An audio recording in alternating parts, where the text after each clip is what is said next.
मोदी जी गाना बनाए हैं, मैं जहां जहां चलूंगा अडानी का ठेका साथ होगा। सही पकड़े हैं। ये क्या है? ये क्या है? बांग्लादेश की यात्रा किया 2015 में, अडानी को ठेका मिल गया। क्या बोला तूने?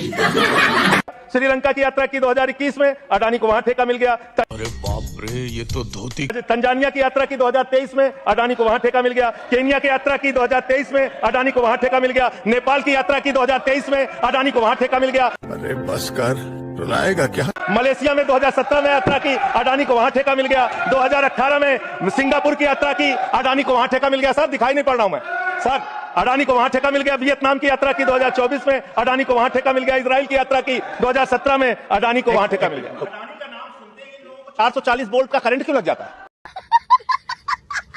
मुझे तो समझ में नहीं आता। जैसे अडानी का नाम लो, पूरी की पूरी भाजपा खड़ी हो जाती है।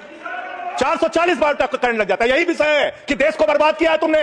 बस हवा निकल गई। कर्जा दे दे के अपने दोस्तों को भगाया है। अब बिल पे आपका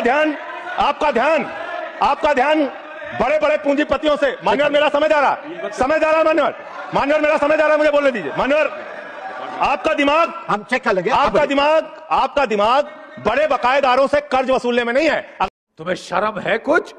अगर होता तो ये हजारों करोड़ के जो बकायेदार, इनके पासपोर्ट जब्त करो ना। संजय सिंह के तो पासपोर्ट आपने जब्त किए हैं, एक एक सांसद के पासपोर्ट आपने जब्त किए हैं। इन डकैतों के पासपोर्ट क्यों नहीं जब्त किया आपने? इन डकैतों के पासपोर्ट क्यों नहीं जब्त किया आपने? तो साला बहुत नीच आदमी रहे। नहीं जब्त किए। आपका दिमाग क्या है? यूट्यूबर पकड़ना है, न्यूज वाले को पकड़ना है, 4 PM संजय शर्मा का बंद करना है, राजीव निगम का फेसबुक बंद करना है, ये बड़ी अच्छी बात कही आप।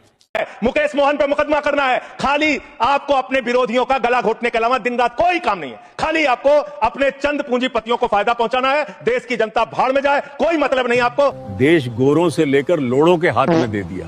नोटबंदी करके आपने देश की अर्थव्यवस्था को बर्बाद किया। आपने एक अपने पूंजीपति दोस्त को हिंदुस्तान की सारी संपत्ति देके देश को बर्बाद किया। आप सिर्फ देश को लूटने वाले लोग हो। आप देश को लूटने का, भ्रष्टाचार करने का और उनसे चंदा लेकर धंधा देने का काम कर रहे हैं। मान्यवर, इस बिल का मैं पूरी तरीके से विरोध करता हूं। डाला ना। अंतिम बात कहकर खत्म करूंगा। मान्यवर एनसीएलटी की बड़ी चर्चा हुई। एनसीएलटी में मान्यवर 30, बस खत्म कर रहा हूं, सबको आपने ज्यादा टाइम दिया, मुझे भी एक आध मिनट दे दीजिए सर।